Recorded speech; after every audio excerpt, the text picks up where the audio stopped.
Assalamualaikum warahmatullahi wabarakatuh. Pembagian struktur kekuasaan.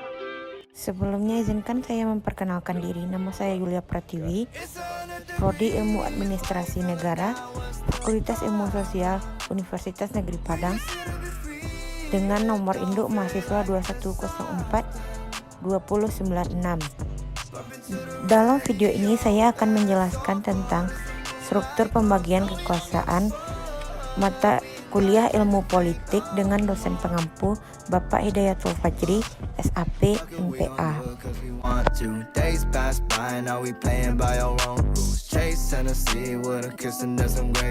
Teori pembagian kekuasaan di Indonesia dibagi menjadi tiga. Seperti yang kita ketahui, dalam konsep pembagian dan pemisahan kekuasaan ada dua tokoh penting yang pendapatnya bisa dijadikan acuan, yaitu John Locke dan Montesquieu. John Locke membagi kekuasaan berdasarkan tiga, yaitu membuat undang-undang, melaksanakan undang-undang, dan melakukan hubungan diplomatik dengan negara lain.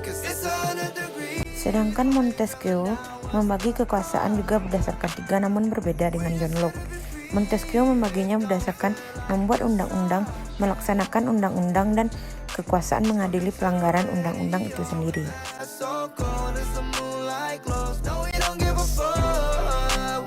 Teori pemisahan kekuasaan menurut Montesquieu disebut trias politika.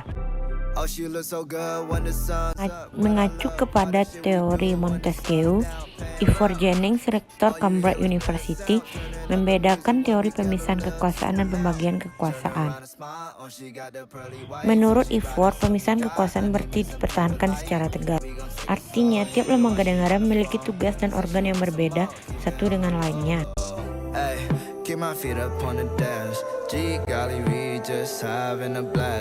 Trias politika itu sendiri terbagi menjadi tiga. Berikut legislatif, eksekutif, dan yudikatif. Sedangkan di Indonesia sendiri, pembagian kekuasaan juga terbagi tiga, yaitu eksekutif, legislatif, dan yudikatif. Power tend to corrupt, absolute power corrupt absolutely, merupakan sebuah dalil Lord Action, di mana dalil ini menggambarkan pentingnya pembatasan kekuasaan dan pemisahan kekuasaan agar kekuasaan tidak berada dalam satu pihak yang absolut. Hal ini tentu saja untuk menghindari tindakan sewenang-wenang. Kekuasaan yang pertama adalah kekuasaan eksekutif.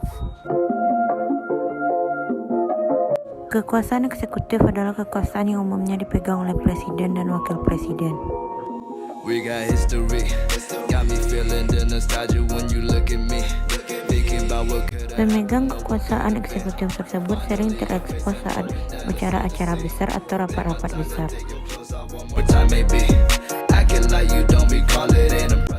Jenis perwakilan dapat dibedakan menjadi dua, yaitu pertama, perwakilan yang dipilih melalui pemilu dan perwakilan yang dipilih melalui pengangkatan. Berikutnya merupakan kekuasaan legislatif. Kekuasaan legislatif ini umumnya disebut dengan DPR, MPR, dan DPRD, dan masih banyak lainnya. Mereka membawa perintah dari yang tertinggi dan merupakan alat untuk pengesahan keputusan-keputusan presiden dan wakil presiden. Berwenang merumuskan kemauan rakyat dan badan yang berhak menyelenggarakan keputusan-keputusan rakyat. Umumnya badan ini merupakan badan pengawasan dan mendampingi. Berikut merupakan kategori perwakilan. Kekuasaan yudikatif. Lembaga yudikatif merupakan lembaga yang memegang kekuasaan kehakiman. Kekuasaan kehakiman merupakan kekuasaan yang merdeka untuk menyelenggarakan peradilan. Ada tiga lembaga kehakiman di Indonesia, yaitu Mahkamah Agung, Mahkamah Konstitusi, dan Komisi Yudisial.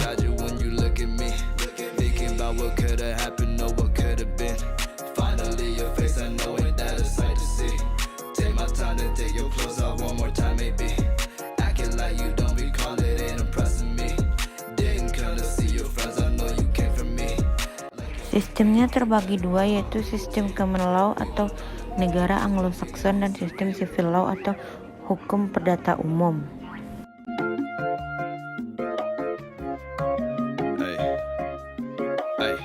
Yeah.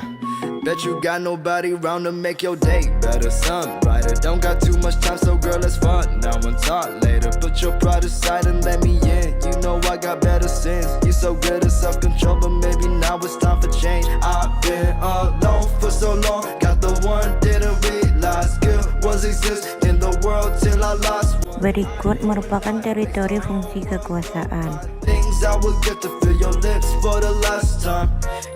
Yang pertama merupakan trias politika dari Montesquieu.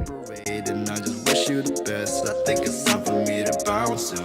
I just wish I had someone to say. Trias politika ini adalah kekuasaan yang bersifat mengatur, melaksanakan peraturan dan mengawasi pelaksanaan peraturan tersebut. Tiga jenis kekuasaan yang harus didistribusikan. Itu kekuasaan perundang-undang yang diserahkan kepada organ legislatif. Dua, kekuasaan yang melaksanakan peraturan diserahkan kepada eksekutif. Dan ketiga, kekuasaan yang bersifat mengawasi diserahkan kepada lembaga yudikatif. Di belahan negara lain, penafsiran kekuasaan berbeda-beda. Contohnya di Amerika, pemaksaan kekuasaan yang tegas. Di Eropa Barat, organ yang satu dengan yang lainnya terdapat hubungan timbal balik. Di Swiss, badan eksekutif hanyalah badan pelaksana dari apa yang digariskan badan legislatif.